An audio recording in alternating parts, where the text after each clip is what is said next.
In the summer of 1462, an Ottoman army of 90,000 men marched through the Carpathian Mountains toward the Wallachian capital of Târgoviște.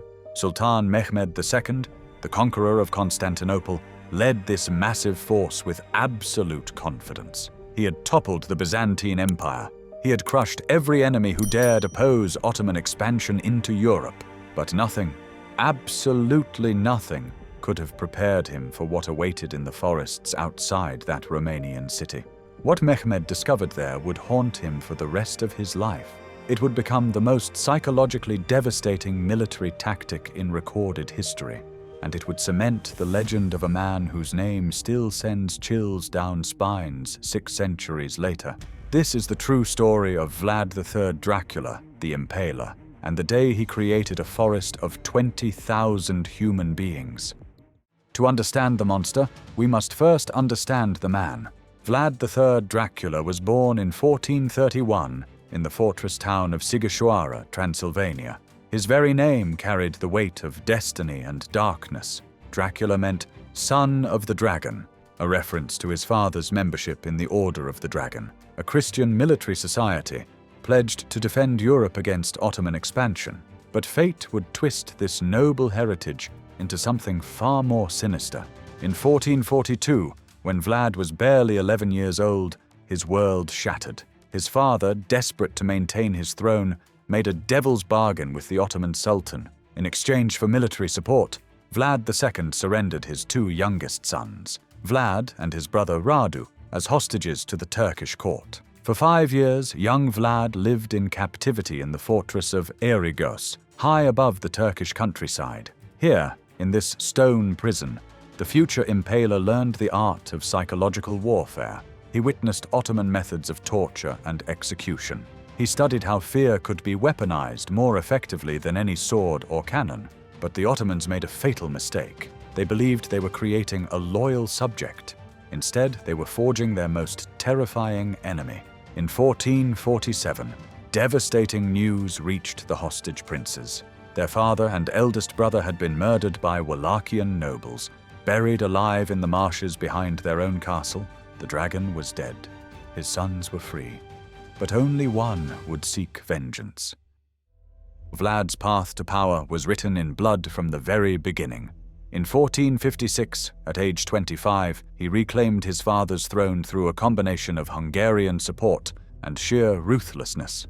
His first act as the supreme ruler was to publicly execute his predecessor, Vladislav II, in hand-to-hand combat, personally beheading the man who had usurped his birthright.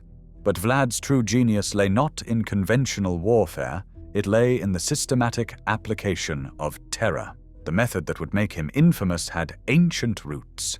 Impalement, the practice of piercing a human body with a wooden stake, had been used as punishment since the former times. But Vlad transformed this barbaric execution into an art form of psychological warfare. The process was deliberately designed to maximize suffering. A wooden stake, carefully sharpened but not too sharp, would be inserted through the victim's body, sometimes through the genitals, sometimes through the abdomen. The stake would then be raised vertically, allowing gravity to slowly pull the victim downward, prolonging their agony for hours, sometimes days. Vlad's innovation was not the method itself, but the scale and theatrical presentation of mass impalement. His first major demonstration came in 1459, during his infamous Easter banquet. Vlad invited 200 of Wallachia's most powerful boyars, the same noble families who had murdered his father and brother, to a grand feast. As they dined in his castle, believing themselves honored guests, Vlad's soldiers surrounded them. The elderly were stabbed and immediately impaled. The younger nobles were marched to the ruins of Poenari Castle and forced into slave labor, building Vlad's mountain fortress with their bare hands. Many died of exhaustion, their bodies left to rot where they fell. But this was merely the beginning. Vlad's reign of terror expanded beyond personal vengeance to encompass anyone who threatened his vision of order. Saxon merchants who violated his trade laws found themselves impaled in the town squares. Thieves, beggars, and even the homeless were subjected to his brutal justice. According to contemporary accounts, Vlad once invited all the poor and infirm in his realm to a great feast, promising that none would go hungry. After they had eaten their fill, he ordered the buildings sealed and burned them all alive, declaring that he had solved the problem of poverty in Wallachia. Yet to many of his subjects, Vlad was not a monster. He was a savior. His harsh methods brought unprecedented order to a land ravaged by decades of warfare and lawlessness. Trade flourished under his protection. Crime virtually disappeared. Legend claims that Vlad placed a golden cup by a public fountain, and throughout his reign, no one dared steal it. But Vlad's ultimate test was yet to come. By 1462, Vlad's defiance of Ottoman authority had reached a breaking point. Sultan Mehmed II, the conqueror of Constantinople, could no longer tolerate this upstart prince who dared refuse tribute to the Ottoman Empire. The catalyst came when Mehmed sent envoys to collect the traditional tribute of 10,000 ducats and 300 young boys for the Ottoman military. When the diplomats refused to remove their turbans in Vlad's presence, citing religious custom, the Wallachian prince responded with characteristic brutality. He had their turbans nailed to their heads and sent them back to the Sultan. Mehmed's response was swift and overwhelming. He assembled an army of 90,000 men, nearly as large as the force he had used to conquer Constantinople. This was not merely a punitive expedition. It was a war of annihilation designed to crush Vlad and secure Ottoman dominance over the Danube frontier. Vlad knew he was outnumbered 3-1. His entire army consisted of perhaps 30,000 men, mostly peasant militia armed with spears and bows. Conventional warfare would mean certain defeat, so Vlad chose a different path, one that would horrify the world. As the Ottoman army advanced through Wallachia, Vlad implemented a scorched earth strategy of unprecedented brutality. He poisoned wells, burned crops, and evacuated entire villages, leaving nothing for the invading army to sustain itself. His soldiers conducted relentless guerrilla raids, striking from the forests and melting away before the Ottomans could respond. But Vlad's masterstroke was yet to come. On the night of June 17, 1462, Vlad led a desperate cavalry charge into the Ottoman camp, attempting to assassinate Sultan Mehmed in his tent. The raid failed. Vlad struck the wrong tent, killing the Ottoman Grand Vizier instead of the Sultan. As dawn broke, the Wallachian forces retreated, seemingly defeated. The Ottoman army pressed forward toward Târgoviște, confident that victory was within their grasp. When they reached the outskirts of the capital, they found the city gates standing wide open. No soldiers manned the walls. The streets were empty, and then they saw it. Stretching for miles around the city, covering more than 7 acres of ground, stood a forest unlike anything in human history. 20,000 wooden stakes rose from the earth like grotesque trees, each one crowned with a human body in various stages of decay. Ottoman soldiers, Wallachian traitors, captured merchants, men, women, and children, all impaled and left to die slowly under the Romanian sun. The tallest stake, positioned at the center of this macabre display, held the body of Hamza Pasha, the Ottoman official who had led the previous year's tribute mission. The stench was overwhelming. Crows and ravens feasted on the rotting flesh.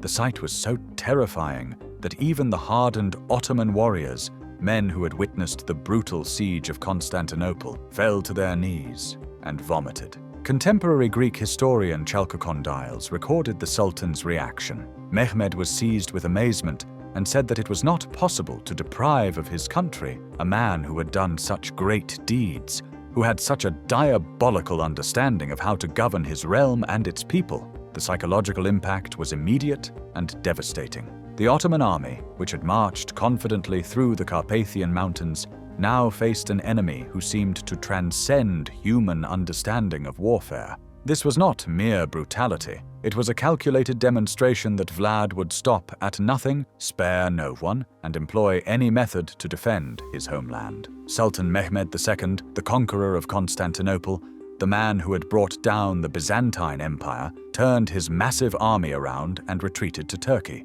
The forest of the Impaled had achieved what no conventional army could. It had broken the will of the Ottoman Empire's greatest military leader. But Vlad's victory came at a terrible cost. His scorched earth tactics had devastated his own land. His army was shattered, and perhaps most crucially, his own people had begun to turn against him. The boyars who had survived his purges now saw an opportunity for revenge. Led by Vlad's own brother Radu, who had remained loyal to the Ottomans during their captivity, they launched a rebellion against the Impaler's rule. The irony was bitter. Radu argued to the remaining nobles that Vlad's methods had brought nothing but suffering to Wallachia. "There are no livestock or pack animals left," he reportedly told them.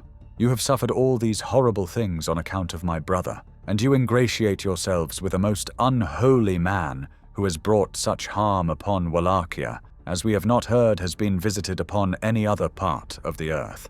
By November 1462, Vlad had been deposed and imprisoned in Hungary. The man who had created the most psychologically devastating military victory in medieval history found himself a prisoner once again. For 14 years, Vlad remained in Hungarian captivity.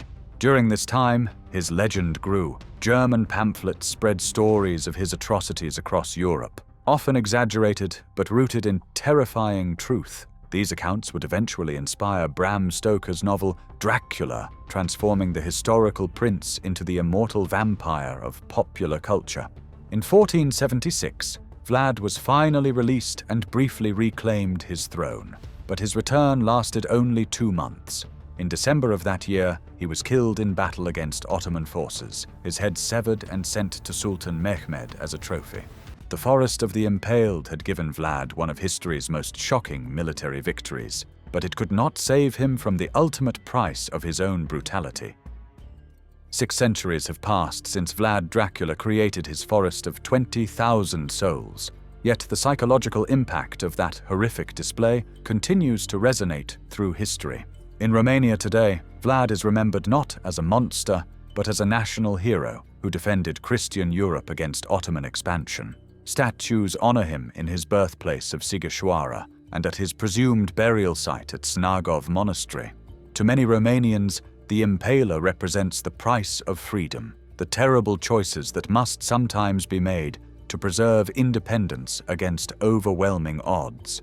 But the Forest of the Impaled represents something far more complex than simple heroism or villainy. It stands as perhaps history's most extreme example of psychological warfare, a demonstration that the human capacity for both cruelty and strategic thinking knows no bounds. Vlad understood what modern military theorists would later classify, that breaking an enemy's will to fight is often more effective than destroying their ability to fight. His forest achieved, in a single horrifying moment, what years of conventional warfare might not have accomplished. The Ottoman Empire, which had seemed unstoppable in its expansion into Europe, was forced to confront the reality that some enemies would pay any price, employ any method, and sacrifice anything to resist conquest. The psychological scars of that encounter would influence Ottoman strategy for generations. Today, as we grapple with questions of warfare, terrorism, and the limits of human behavior in conflict, the Forest of the Impaled shows what happens when the boundaries of civilization collapse entirely. It shows us that the line between hero and monster is often drawn not by our actions, but by which side of history we stand on. Vlad Dracula created the most twisted massacre in history, not through mindless brutality, but through calculated terror designed to save his homeland. Whether that makes him a patriot or a psychopath may depend entirely on whether you were standing inside or outside that forest of the 20,000 souls. The dragon's son had learned his lessons well, perhaps too well.